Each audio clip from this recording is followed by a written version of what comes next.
Good afternoon. Thank you for joining us for this STS-134 post-MMT briefing. Joining us is Leroy Kane, the chairman of the MMT and deputy for the Space Shuttle Program. Leroy? Thank you, Nicole. Good afternoon. It's good to be back with you today. I think most of you, I'm sure, have heard about AMS, the fact that it's been installed and activated, and I believe Dr. Ting was over to talk about some of the science that the experiments are already producing. So just fantastic news there. A lot of folks are very excited about that, and of course that's what this is all about, so we're all very happy about that. On board, the crews had another really great day. We have our EV crew members are camping out tonight, and the other crew members were working on EVA prep toward the end of the day, and of course we have our spacewalk tomorrow that we're looking forward to. So all things going very well in that regard in terms of that preparation. In the MMT today, we talked about several items. I'll touch on a few of them here. We did get some of our imagery data from the SRB videos, and the SRB open assessment is actually ongoing, but we do have some of the video available now, and it was put out there on the servers for our analysts to look at. And we were able to see in some of the views that they showed us that it looks like we have some, in all likelihood, ice coming off some of the LOX feed line brackets. One specific bracket, the bracket at the 1377 location, looks like it generated some debris, and again, we believe it's probably ice, but we'll go look at it.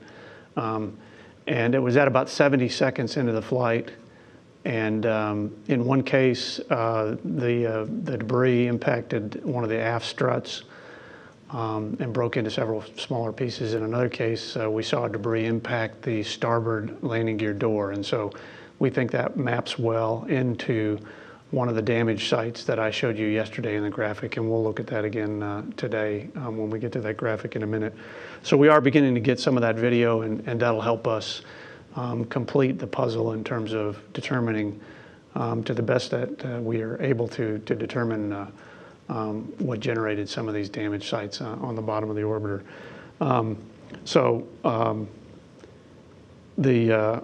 The video will continue to be analyzed, and we were able to just look at a couple of those shots today in the mission management team. The SRB team also reported that apparently one of the solid rocket booster parachutes had a tear in it. We don't know when that happened during the descent. We don't know anything more than it was apparently torn, and so there'll be some post-flight assessment of that as well going forward. In the major item that we talked about today and spent the most time on probably is our DAT team assessment. And when I was here yesterday, I told you that we had 7 areas on the underside of the vehicle on the tiles that we were still assessing. And of those areas, we've been able to clear several of them, and we still have a couple that are open. So if we can go to the first graphic, I think I can show that to you. You'll recall this graphic I showed you yesterday. And we have 7 areas on there, the 7 red dots. The red dots that are have the yellow boxes associated with them are 2 areas that I'll talk a little bit more about that are still remain open as far as our assessment. We have not cleared those areas. The red dots that have the green boxes associated with them, the team has successfully cleared those areas, and there's no more work that we need to do on those damaged sites. Those ones are good to go. And so we do have 2 of them that remain open. One of them is kind of in the middle of the cluster there. It's the yellow box labeled 2-001. And so I think the next graphic will show a picture of that one. I actually showed you this picture yesterday. So this is the site that the team is spending most of the time on in terms of the one that's got our interest the most, primarily because of the dimensions of it to include the depth. And so there's some more work that's ongoing in terms of looking at this site. What I wanted to do was to show you some other data that we looked at in the MMT today, to include a damaged site that we had on STS-118. Before I do that, if we can go back to the first slide.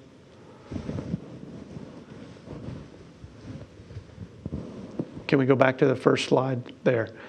You see the first slide, you see this box, the green box labeled 2-003, where we have a tile that was damaged here. That location is the same location where we had the tile damaged on the STS-118 mission that I'm about to show you a slide on. And what I want to point out is the relative vicinity of that damaged site compared to the damaged site in the yellow box, 2-001. So the damage on this flight, the 2-001, the one that we're interested in looking at in more detail, is approximately 14 inches forward and 11 inches inboard of the site where we had damaged tile on STS-118. So if you can keep that in mind, and we can go to the 118 chart. This is a picture of the damage that we had on the STS-118 mission. Again, as I pointed out to you on the previous chart, you have an idea now where this damage site is relative to the damage that we have on the vehicle on orbit. This is the imagery that we got during the focused inspection that we did on that mission. The picture on the left with the red box around it, again, shows you the location of where this damage was and the tile that was damaged. And then the two boxes at the bottom is a comparison of, on STS-118, the dimensions of the damage to include the length, width, and the depth, the X and Y and Z coordinates, and then the tile thickness. And then STS-134, you can see our best estimate, our current best estimate of what the damage is, and then the same thing, the tile coordinates and then the tile thickness.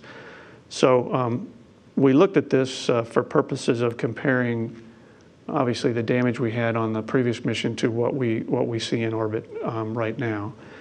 And so relatively close in terms of position on the vehicle, very close in terms of dimensions and volume of damage, potentially pretty similar. And then I wanted to show you one more chart, and this is the STS-118 damage. It's comparing the on-orbit focused inspection imagery that we had to the picture that we took post-landing on the runway. And so it's kind of hard to tell them apart. You can see a little bit more detail in the one on the right post-flight on the runway, because it's a picture that's on the ground with a pretty good camera, and it's obviously got some more color capability than what we have on orbit. But just to give you an idea of how we fared on STS-118 with some pretty similar kind of damage. So we can go back to the chart that has the STS-134 tile site damage. It's the one that's the second chart. There we go. So this is the one that we're looking the most at, and the team has not completed our assessments on this site, but the work we've done so far, we believe that we may need to do a focused inspection in order to get some more fidelity. You can tell the picture is kind of fuzzy. The photo lab folks have tried to do some enhancements on it, but to the best of our ability, the team is trying to understand that from a dimensional analysis standpoint, and then they can go do the structural, thermal, and aerothermal analyses, and that work is ongoing. So, so those were the slides I wanted to show you today. And so with respect to that site, as I said, the work is ongoing. The site that is the other yellow box that's on the Elevon, that was not cleared as of the time of the MMT discussion today, but the team was pretty confident that they were going to be able to clear it this afternoon. So I anticipate that site will probably be cleared. However, The plan that we have going forward out of the MMT today is I've directed the team to go ahead and put the focused inspection plan into work. As you know, we had the placeholder on the crew's flight plan timeline for Saturday on flight day 6. And so the operations team has gone and done the next level of assessment. They have to do the robotics assessment. Once they find out the exact damage sites, they have to go do all the robotics and robotic trajectory analysis. And they've done all that work, and they're building those procedures. So that's the plan that we'll uplink to the crew at the end of their crew day tomorrow. And it'll be a plan that will do focus inspection on those 2 locations. Now, I think in all likelihood, we will downmode to a second plan that we have, which is to do the inspection on only the one site, the site that's labeled 2-001 in the yellow box, the one that I've spent some time on here today. Because, as I said, I think we'll clear the Elevon site. There's also a possibility that between now and the early hours of the morning, that the DAT team will, in fact, clear even this site, the 2-001 tile damage site. They had less confidence that they would be able to do that based on what they knew coming into the MMT today, but they did not rule out the possibility that they would be able to clear that site as well. So in summary, we have some more work to do on a couple of these sites. Pretty high confidence we're going to clear one of them, some possibility that we're going to clear the other one. We have procedures built and timelines built and ready to go to the crew tomorrow morning, whatever the scenario might be for one or both of the sites or neither of them. And if neither, of course, then we won't be doing focus inspection. So it was really a good update from the team today. They're continuing to work very hard on the problem, and we are exactly where I would like us to be in this process. We'll move forward from here, and tomorrow we'll have some more information, and we'll report that as we get it. The other item of discussion that we had today in the MMT was the Soyuz 25S undock plan. As you know, when we decided that we could launch on May 16th, we did that with an understanding that there would be a Soyuz undock occurring while the shuttle was docked. We've done a lot of work with what we call DDO, or dual docked operations, which is to say another vehicle is departing the station in an undock and separation fashion while the shuttle is docked there. And so we've done a lot of work on that for a couple years.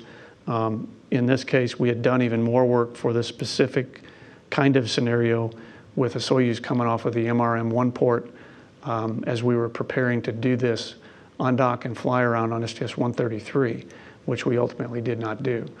In this case, it's a Soyuz undock from MRM-1 port, but it is not a fly around or even a fly about, as we spoke about on STS-133. It's really an undock with a station attitude maneuver and then some photography ops from the Soyuz. And so from a shuttle standpoint, most of the work that we needed to do to be prepared to go do for the station to go do the 25S undock during this shuttle dock mission, we have already done.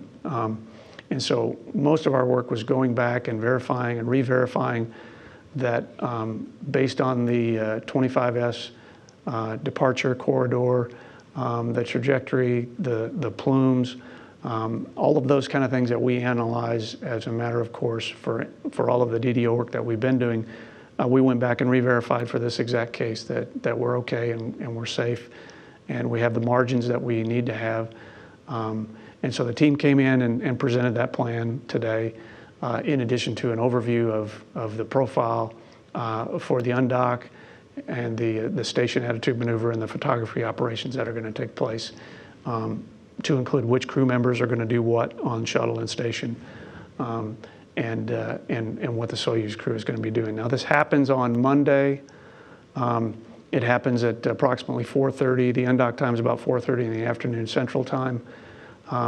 So the shuttle crew, the STS crew, will actually be, it's in their sleep period. I'm not going to guarantee that they're all going to be sleeping during that time frame, but it is during their sleep period the way we have it scheduled.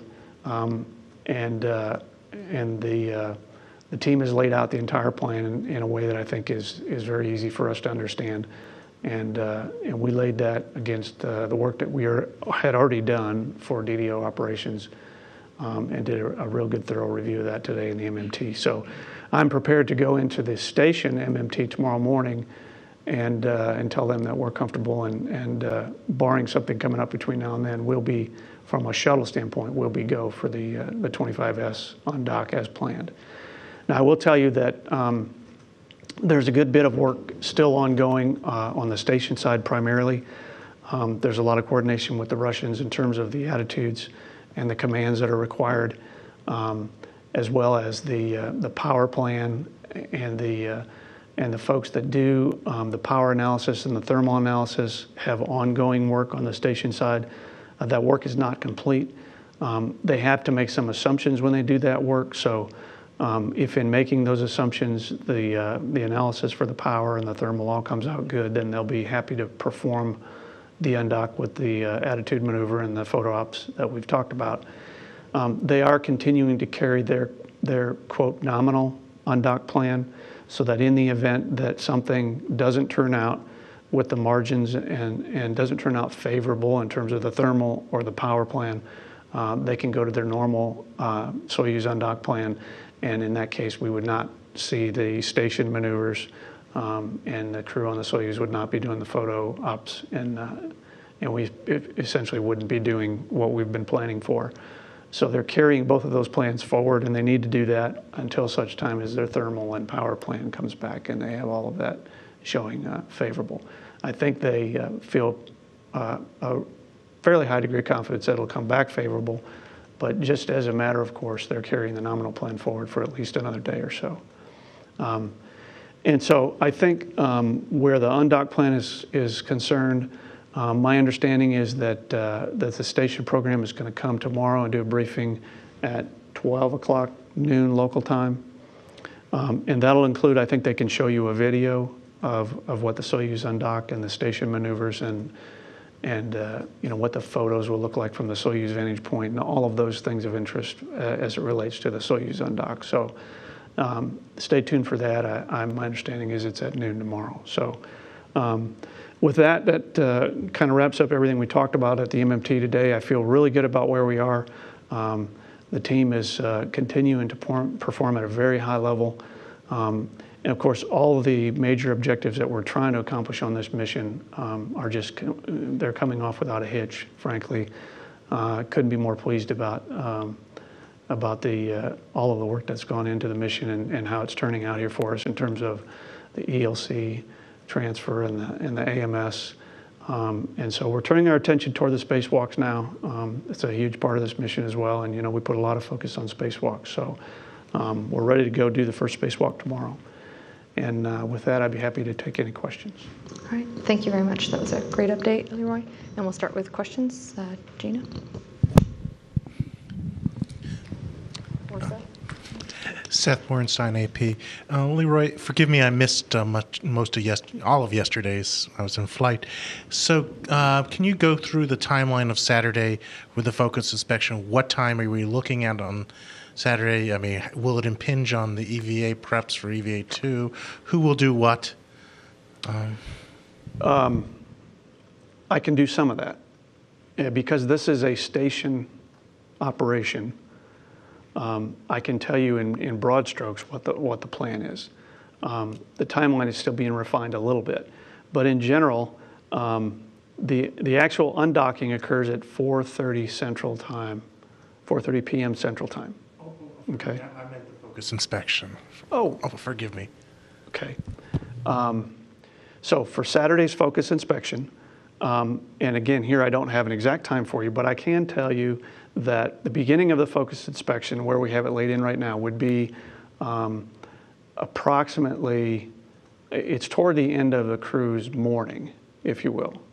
Okay. So, and it's about a 3-hour block of time, I think. We can give you the exact, you know, timeline with all the details on both sides of it, with which crew members are doing what. I'd be getting in front of the ops team a little bit to give you any more than that right now. But coming in here tomorrow, we will absolutely have every detail of that plan that we can show you, and it'll be the one that we uplink to the crew. I don't want to give you any more detail than that right now because I might give you something that would be different than what we ultimately decide to uplink to the crew, and that wouldn't be helpful. So basically, it starts about the middle of the cruise, about the end of the cruise morning on flight day 6. So it's really Friday night, Saturday morning, and it'll be Saturday morning in the early hours of the morning when we start the focused inspection. And forgive me, since I also missed it, the dimensions of 001, 2-001, length, width, depth. We could put the chart back up. If you wouldn't mind, put the STS-118 damage comparison chart up. It shows the 118 and the 134. But I thought that was for 02, the one that wasn't. This is for 2-001. This is the one that we're most interested in. The only other one that we still have some work ongoing is the tile damage on the Elevon. And we believe we're going to clear that one. So these dimensions are 3.22 inches by 2.49 inches by 0.7 inches. And that's length, width, and depth in that order. And just for laymen, just what goes on in a focus inspection? It's been a while since I've seen one of those. Okay. Well, we have some instrumentation, cameras and lasers on the end of the orbiter boom sensor system, and we'll pick up that boom with the shuttle's robotic arm, the RMS, and we'll extend that down below, over the wing and below the vehicle, and we'll look at these areas with both cameras and the laser, and that will give us a very good images as well as measurements, if you will, of the damage site. And it would be, the picture that I showed you earlier of the STS-118 damage was from focused inspection on that mission, STS-118. Clara Moskowitz with Space.com. And can you give me an idea, sort of big picture, just how often is a focused inspection necessary? You know, how many times have you had to do that recently? I can tell you exactly how many times we've done it because I asked the team yesterday and they reminded me. We did it on STS-114. That was our return to flight mission. And we had there some gap fillers that came loose, as well as some other damaged sites that we were looking at. Same thing on STS-121. That was the mission that followed 114 in the summer of 2005, I believe. So we had that time period where we didn't fly between 114 and 121, which was about 9 or 10 months, something like that. Because we had some more work to do on the external tank as a result of what we saw on the first return to flight mission. So we did some focused inspection on 114 in orbit. We did some on STS-121. In both of those cases, you'll recall that in the earlier flights, as part of our return to flight effort, we still had some gap fillers that were coming loose on us because we had been doing the gap filler work as much as we were able to do in each orbiter flow for each one of the return to flight missions. So as time went on, we saw fewer and fewer gap fillers protruding because we were in fact proactively going and replacing them in each orbiter flow every opportunity that we had. So there was a lot of gap filler to look at on 114 and 121. STS-118 that I've showed you here today, we did a focused inspection there. And then on STS-122, I believe, we did a focus inspection for some damage on OMS pod tile blanket area. I can't remember exactly, but I believe it was on the port OMS pod. And so we've done it 4 times, and we've looked at more than one damage site on at least 3 of those missions. This focused inspection that we're talking about here, if we go execute it on Saturday, we'll look at this one site and possibly the site where we have the damage on the Elevon as well, although I think it's pretty unlikely we'll do that one. Thanks. And also just one more question. To be clear, would you, if you do end up having to do the focused inspection, would you have to cancel any planned activities, or would that just be less downtime for the crew? Yeah, it's, I talked about this a little bit yesterday. We don't have to cancel any activities. The team has done an amazing job with this timeline because of some of the challenges that we had leading up to the first launch attempt. With getting everything synchronized and choreographed, they had to work really, really hard on it. And then for the second launch attempt, it was even more challenging with respect to sleep shift and adding both of the +1 days and doing that at the outset for the launch on the second launch attempt. They built the timeline and they made changes to it such that we could sort of plug and play most of these flight days. And included in that is the ability to work around something like doing a focused inspection on flight day 6. So they have it placed in the timeline in a place that is probably the most benign that it could possibly be in terms of upsetting the other activities that we're trying to do in the sequence that we're trying to do them in this mission. So we're real fortunate because the team has worked really hard on the timeline and on the plans and on the contingency plans. So we're not going to have to cancel a single thing. And in all likelihood, it'll mean that we'll have 1 or 2 crew members that may have to spend, work a little harder for a couple of minutes on one of the days we're doing transfer. That's about what it amounts to. Okay, thank you.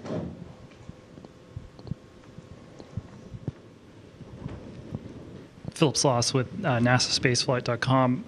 On this site, I realize you don't have as much precision in this as with the 118 site, since you've done a focused inspection on that. But is there a sort of the differences between the two sites?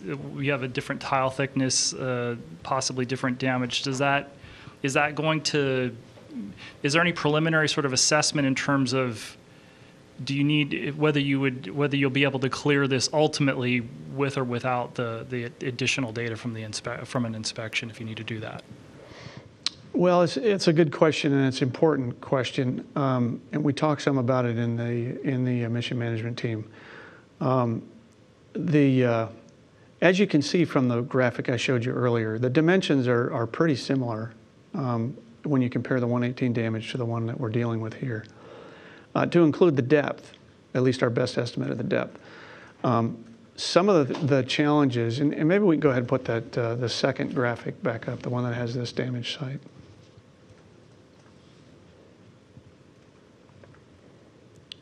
The one that has the STS-134 damaged site by itself.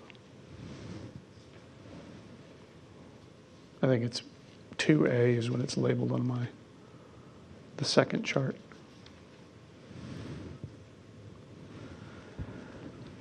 So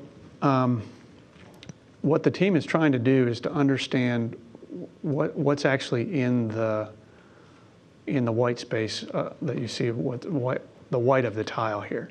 So there's varying depth, and it's very difficult.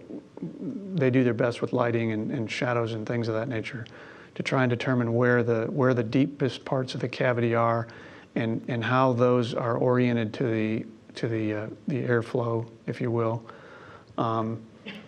And there are some challenges with that because, as you can see, this picture's a little fuzzy.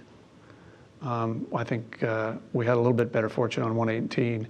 Even before we did focus inspection, I think we had a more clear picture than this.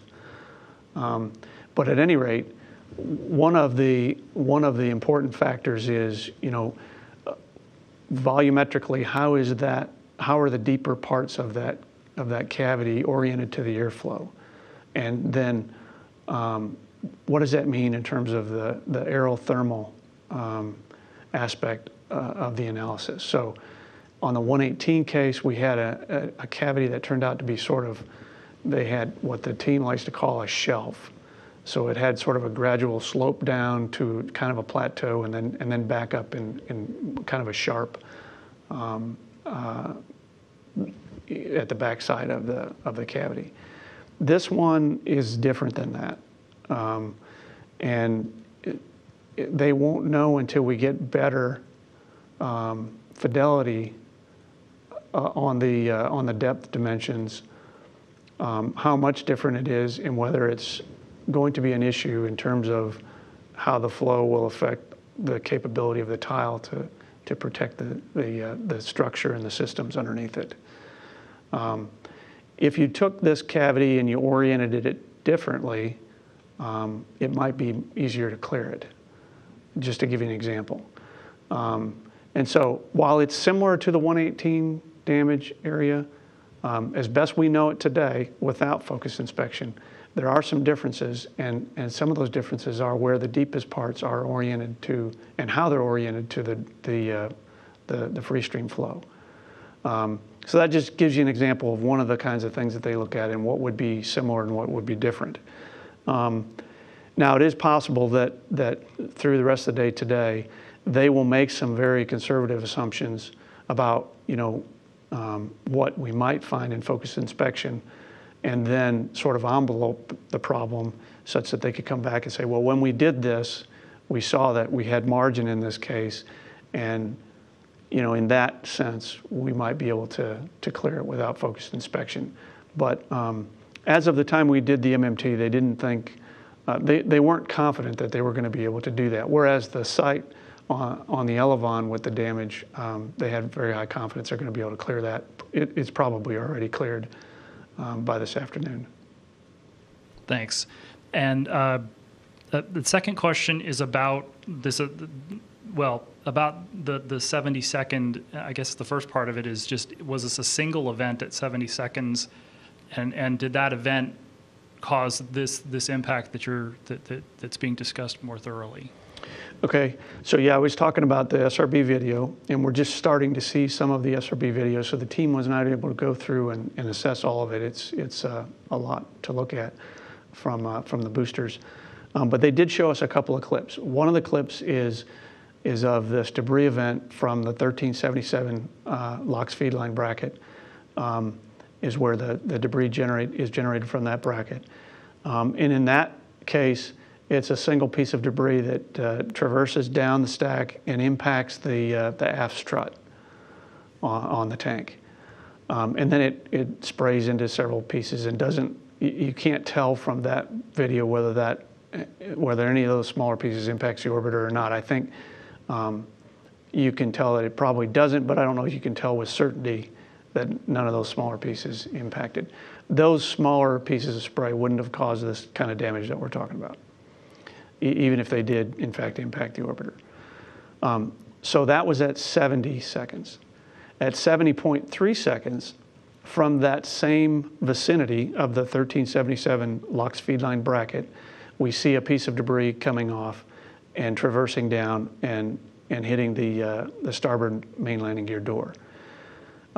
And we can tell with pretty good certainty from the impact and then the spray, if you will, after the impact, that piece definitely impacted the main landing gear door, and it impacted in the area and caused the damage that I showed you yesterday on the main landing gear door. That was one of those 7 areas which we've subsequently cleared. So those were 2 events, very close in time, in that 70 and 70.3 seconds. Both appear to have been originated, I should say, from the 1377 LOX feed line bracket. We're suspect that one or probably both of them were ice as opposed to foam in this case. And we think that, and they both impacted, one on the external tank strut and the other one on the landing gear door.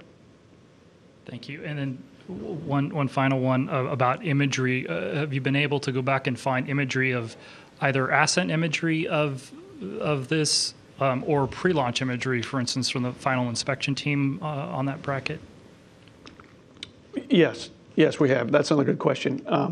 We didn't talk about that in the MMT today, but I do know from my conversations outside the meeting afterwards, in asking a couple of questions, the answer is that we have still photos. Of course, we have closeout and pre-launch on the pad photos and video of all of these areas. And we do have still photos where we have ice formation on those brackets, which is typical on a day like we had, launch day like we had, where it was a pretty good ice formulating day in terms of the weather conditions. Now you'll recall that this ET-122 didn't have some of the modifications that our return to flight tanks have. One of the modifications it didn't have is to those feed line brackets. They still have the older bracket design and not the new titanium brackets. The new tanks with the newer tanks with the titanium brackets don't have the tendency to have ice build up in these LOX feed line bracket areas like we saw on ET-122. So this was not unexpected in terms of the performance that we expected from ET-122. This is one of the areas where we knew we had some susceptibility as a result of not having that modification in place. Mark Haro for Aviation Week. Switching to the photograph, can you give us some idea of the perspective that you would get from the current plan of the orbiter? I mean, I guess I'm sort of asking what your perspective in the imagery you get, or do they just kind of go for what they can get? Well, I can sort of try to describe what you'll see when they bring in and show you the video tomorrow, Mark. They're actually going to show you a video, and it has 3 pictures in it. One is from the Soyuz vantage point. One is sort of a side view of the vehicle, not quite a God's eye view, but sort of a side view of the vehicle, the entire stack to include the shuttle station, the Soyuz, everything before the undocking occurs. And then the other one is the view that you see, just the vehicle along the velocity vector moving around the Earth. And so then they play the video, and it shows you the separation and what you see from the Soyuz during the separation. And then they'll show you the station and how it maneuvers, the attitude maneuvers underneath the Soyuz. And that'll show you the exact perspective from the Soyuz of the entire stack. But basically, we maneuver to a YVV attitude for the undock, as opposed to the normal attitude that we fly around the Earth in, and then do the undock, and then do another station attitude maneuver so that you can get a perspective of the station that includes, so you can get sort of a side view of the station with the vehicles that are attached to it, instead of looking down any one axis or looking more in plane, where you would be less able to appreciate all of the station in all of its glory, if you will. So I can't describe it much better than that without showing you a picture and a video. And unfortunately, I don't have one today, but they'll be able to show you that tomorrow. Okay, I guess I'll press just a tiny bit. Do you have the Earth or space in the background, or a combination, or is that, we're going too far here? I'm just sort of wondering what the context would be for the image. I don't recall. I wish I did. But the video's great. All right, thank you. And Gina? I'm Gina Sinceri, ABC News. With this as focused inspection, are you considering adding a day to this mission? Has that come up in discussions at all? We're not going to add a day. We don't think we need to add any time into the plan. I did ask the team just in terms of being thorough in the last day or so, we'll take whatever time we need to do this. Is the time that we have planned sufficient? And all the answers came back that we feel very comfortable with what we have timelined and what we had in there as a placeholder.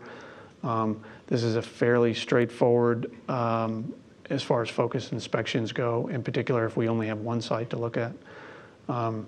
So we didn't feel a need to add any time or certainly not a day to the plan.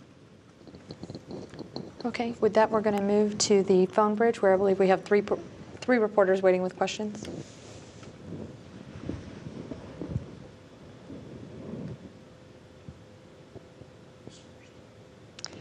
I believe Irene Klotz with Reuters will start. Thanks.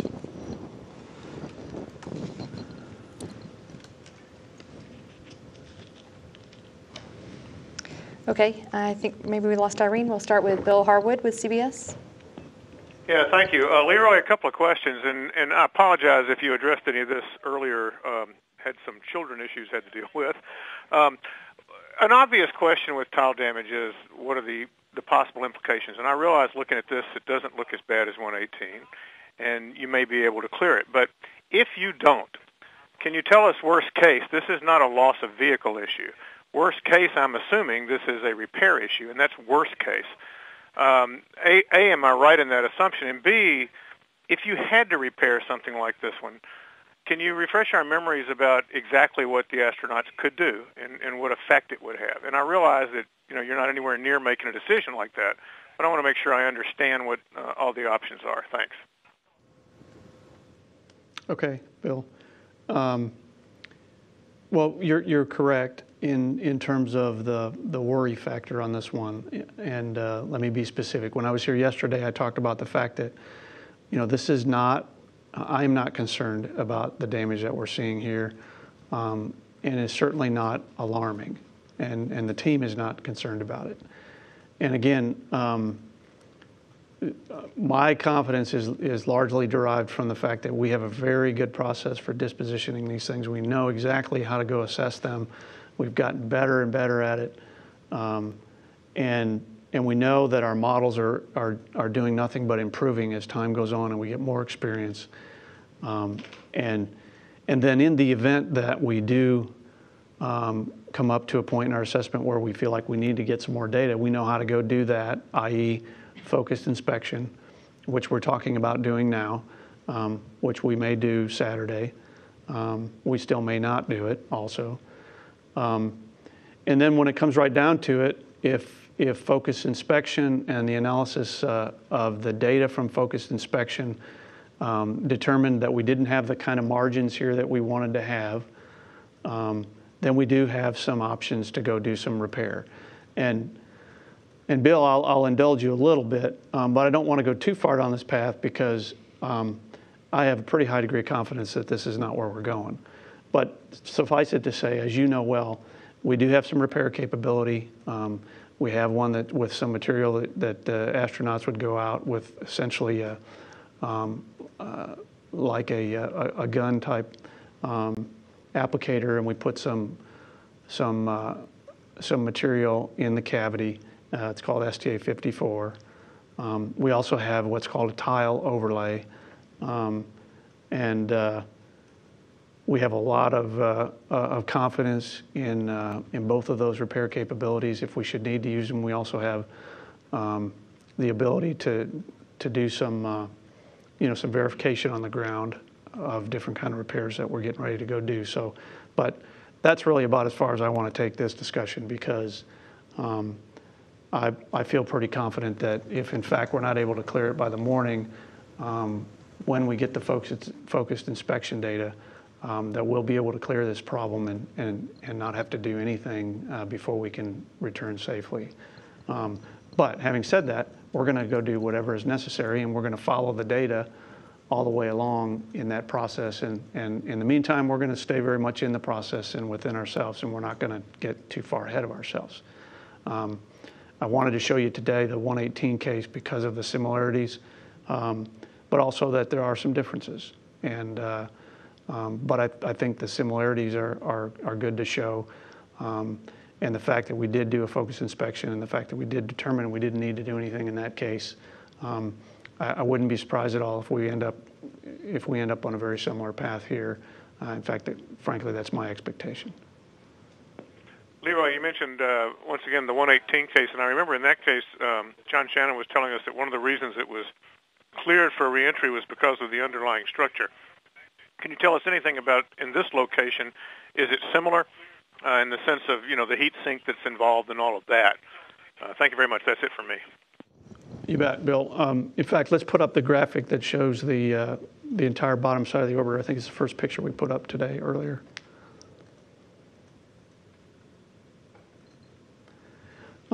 This isn't the best picture for showing you this or illustrating this, but if you can imagine the line that kind of goes down this starboard side, if you just sort of connect all the red dots on the starboard side of the vehicle, there's an intersection there between the main body of the vehicle and the wing, and so this is kind of in the area where the wing box is, where the delta wing on the starboard side connects to the main body of the vehicle, and so there's a lot of structure underneath this area, and in fact, Bill, to be more specific. And we didn't talk this in detail on the MMT today, but I've asked the team to bring in some more detail for tomorrow's discussion. We think that the tile damage here, the 2-001, the one we're talking about on STS-134, where it's a little bit forward and inboard of what we had on 118, is actually over even a little bit more beefier part of the a little bit beefier part of the structure than what we had on 118. So there's a potential that we'll be able to take even more advantage of that than we were able to on STS-118. And so there really aren't any other systems directly underneath this tile or in that vicinity. And it is over a pretty significant part of structure. And so the team, as we left them today, they were hoping to be able to take a little bit of advantage of that as well, just as we did on STS-118. Okay, our next reporter on the phone bridge is James Dean. Hi, thanks very much, James Dean with Florida Today. So I think you've answered this, but just to further clarify, I guess, on the comparison with 118, not a mission that I covered, I take it you did not, the focus inspection determined there was no need to do anything further. So if Endeavor's 134's focused inspection confirmed the similarities that you're pointing out now, that would be your likely conclusion, was that it's cleared. That's correct, James. And let me be specific. On the first part of your question for STS-118, we did, in fact, with the focus inspection, with the increased fidelity of the data that we derived from focus inspection, we were able to analytically clear the vehicle without doing anything beyond focus inspection. And as you saw in the pictures, comparing the on-orbit imagery to the post-landing, there's virtually no difference in the tile or the condition of the tile from when it was on orbit to after we landed, which says that we had a good analysis. At least in part, it says we had a good analysis. So in this case, we'll do, if necessary, we'll do the focus inspection. We'll get the additional data. It'll help the team have a little bit better fidelity on their analysis and probably allow them to be less conservative with the assumptions that they have in their analysis today, because they're making some conservative assumptions about the size, the dimensional aspect of this, if you will, where the damage site is concerned. And they could back off on some of that conservativism if they have better fidelity imagery with some better higher fidelity photography as well as laser data. So we would intend to then hopefully clear it analytically with some higher fidelity data. And in that sense, it would be similar to what we did on STS-118. Okay, thanks. And I was wondering if there would be any more or just different concern on this mission, given that your late inspection is planned earlier and because you're giving away the boom.